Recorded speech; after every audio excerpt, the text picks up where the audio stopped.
ሶስት ነገር ነበረው ክርስቶስ ሲያስተምር።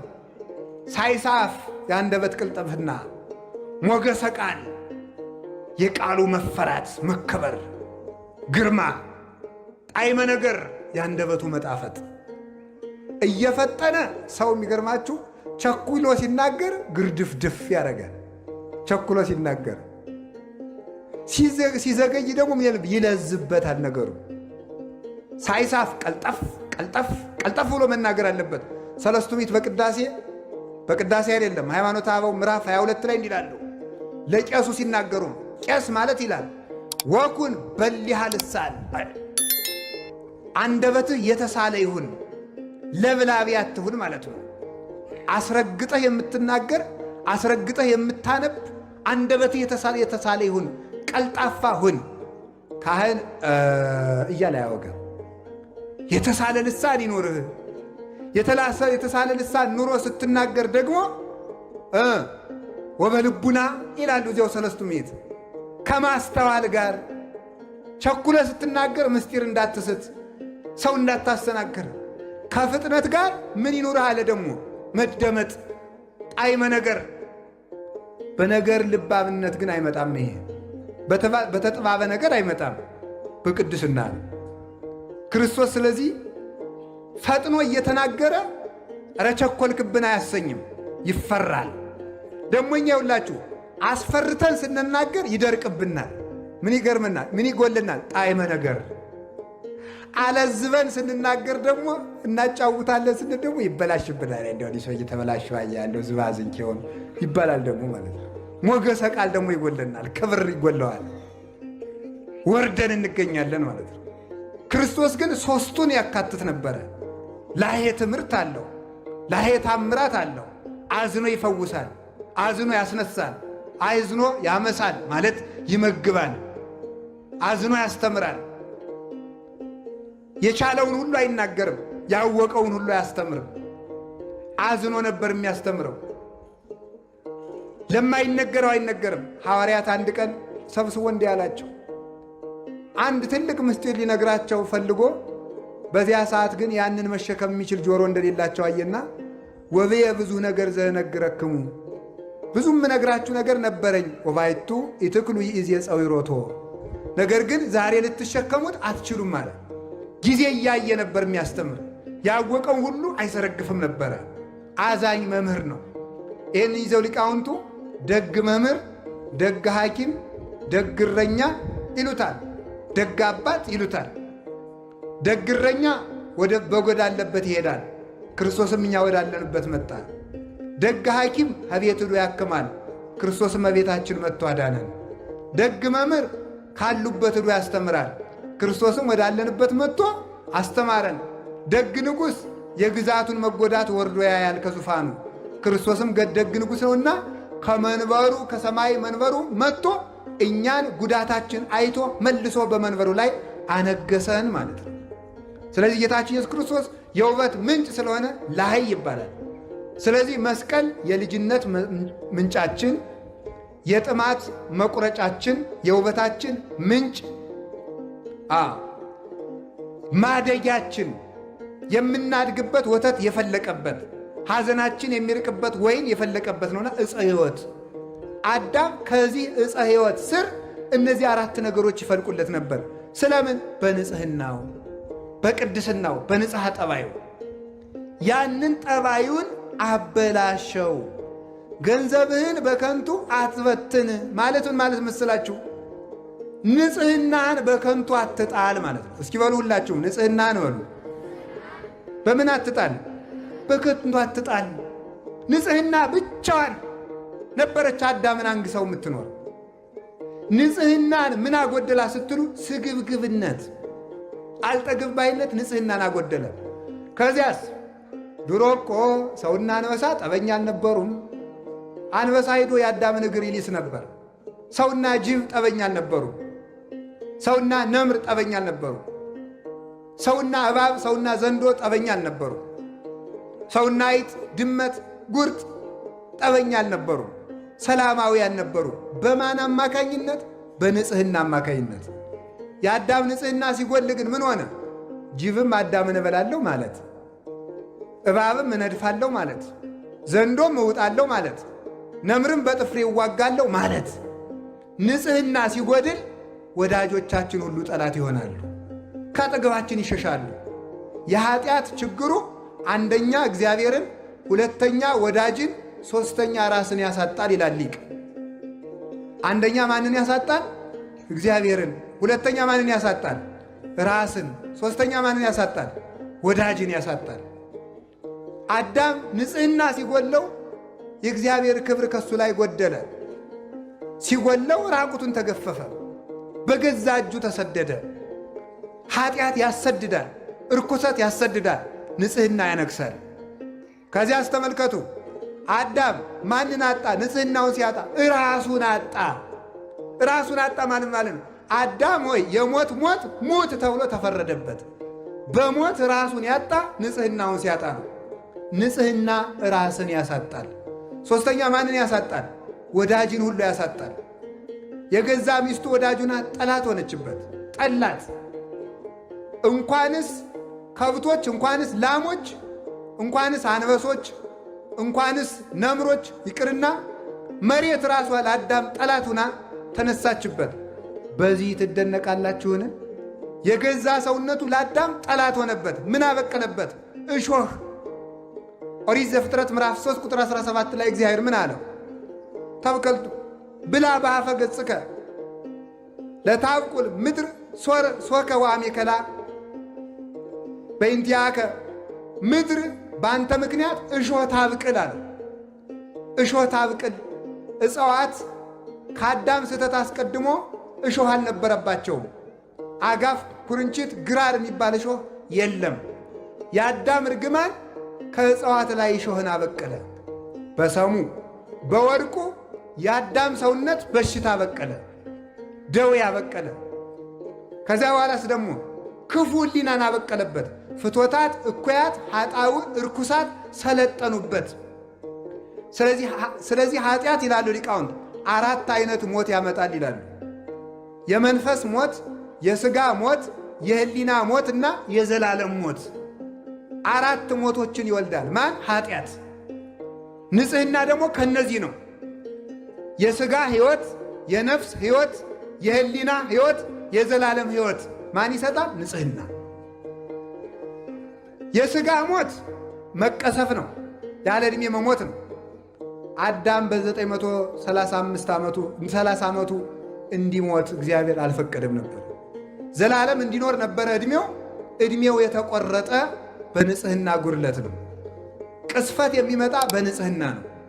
ንጽሕና ሲጎል ቅስፈት ይመጣል። የሰው ዕድሜው ዛሬ ቢበዛ ስንት ነው? 70 ወይም 80። አዳም ያተረፋት እንዳረጎት ዛሬ እኛ እንኖራለን ማለት ነው።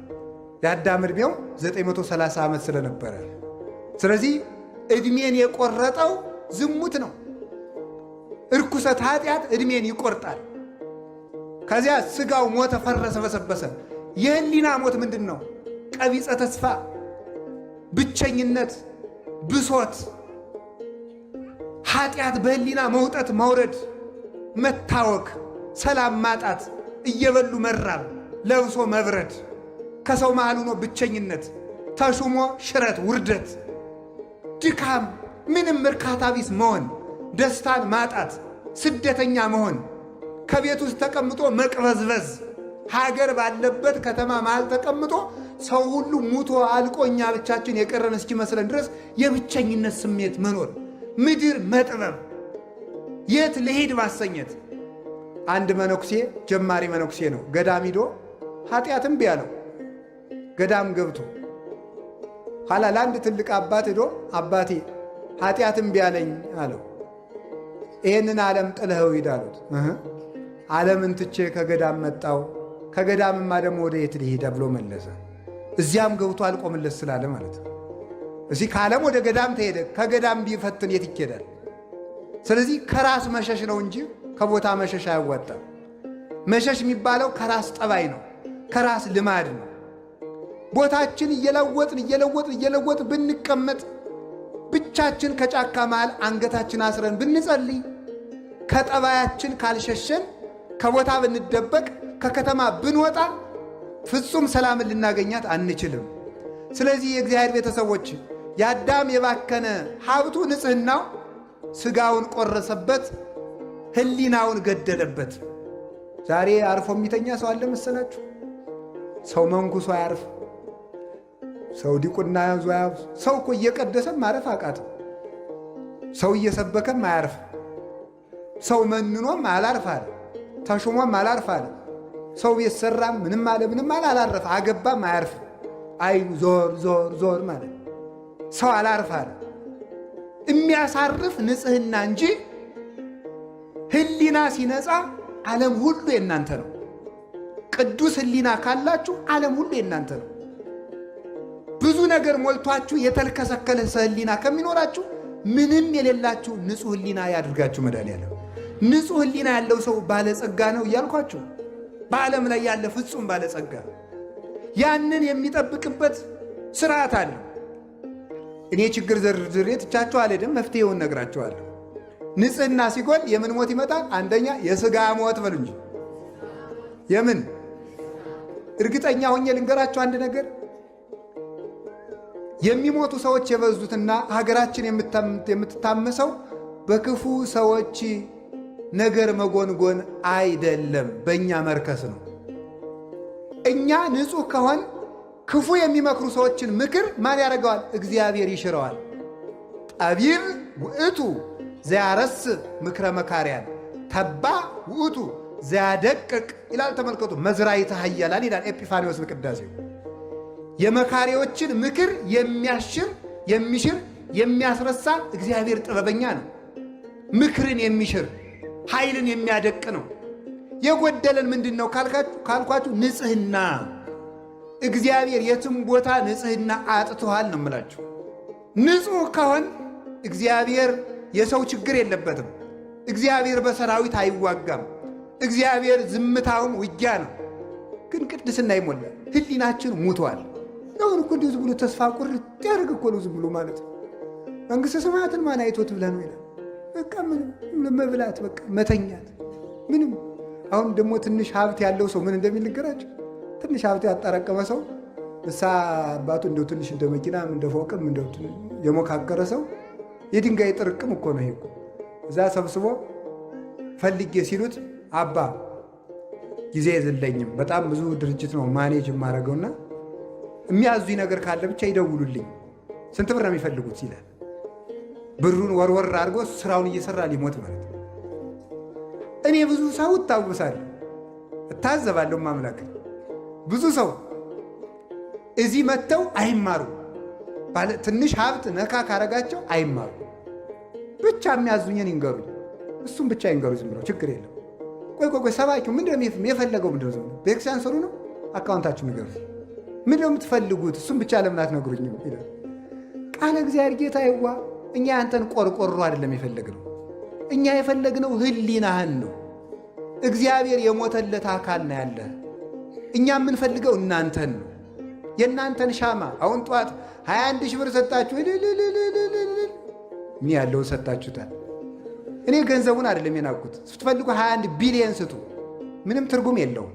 ገንዘባችሁ አያጸድቃችሁ። የሚያጸድቃችሁ ንጽሕናችሁ ነው። መጀመሪያ ራሳችሁ ተስተካከሉ። ካልሆነ ግን ኃጢአት እየሰራ ለእግዚአብሔር 100 ሺህ ብር ሰርቃ 50 ሺህ ብር ስላመጣ እግዚአብሔር በጉቦ ሊምርህ ነው። እንደዚህ ያለ ነገር የለም። እግዚአብሔር የሚያየው መጀመሪያ ንጽሕና ነው። የእግዚአብሔር የዓይኑ ማረፊያ ንጽሕና ነው። እግዚአብሔር የሚያየው ወደ እሱ ነው። የሕሊና ሞት በአዳም ላይ መጣበት። ከዚያስ ምን መጣበት? የነፍስ ሞት። ነፍሱ ጨለመችበት። ሞታ ለነፍስ ሪቅም እግዚአብሔር። የነፍስ ሞቷ ከእግዚአብሔር መራቋ ነው። መጨረሻ ላይ ዘላለም ሞት ነገሰበት በአዳም።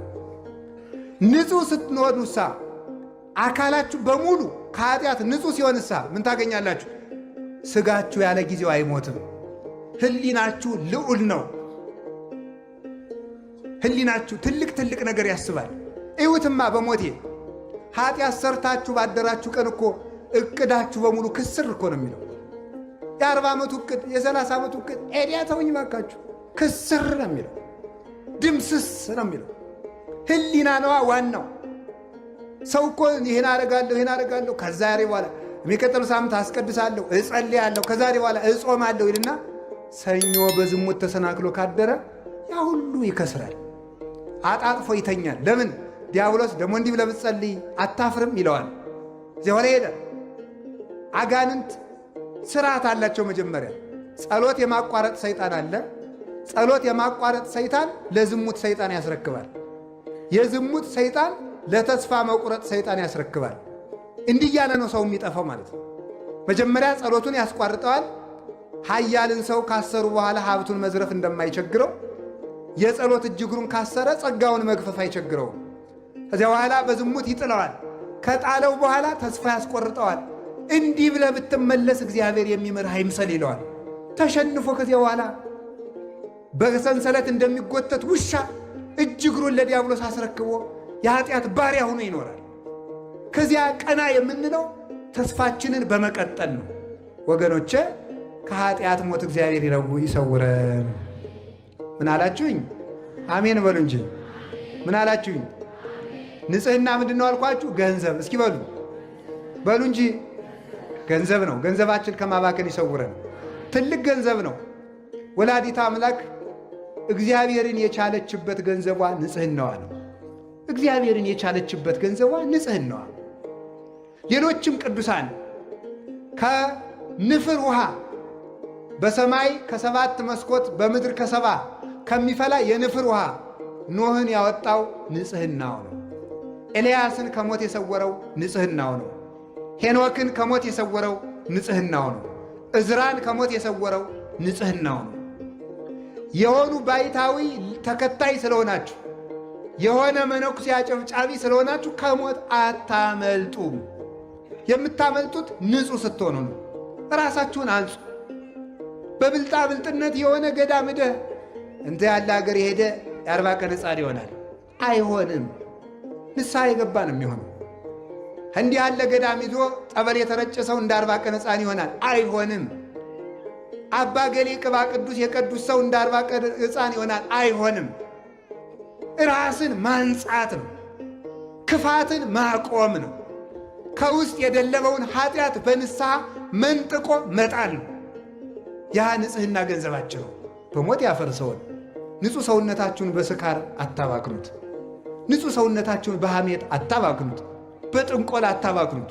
በማይረባ ነገር ለነፍሳችሁም ለሥጋችሁም በማይጠቅም ነገር ንጽሕናችሁን አታባክኑ። ንጽሕናችንን ከማባከን ይሰውረን። ሀብት የሚሰበሰበው በንጽሕና ነው። የቅድስና መጀመሪያ፣ የሀብት መጀመሪያ፣ የእውቀት መጀመሪያ ንጽሕና ነው። እውቀት የሚገለጠው ለንጹሐን ነው። ፈውስ የሚሰጠው ለንጹሐን ነው። ጸጋ የሚበዛው ለንጹሐን ነው። ገንዘብ የሆነ እንደሆነ የሚበተነው ኃጢአት ነው የሚበትነው። ስለዚህ አዳምን የሁሉ ነገር አመጣበት። ለእኛም እንዲህ ያለ መከራ ከመምጣት ይሰውረን፣ እንዲህ ያለ ይሰውረን።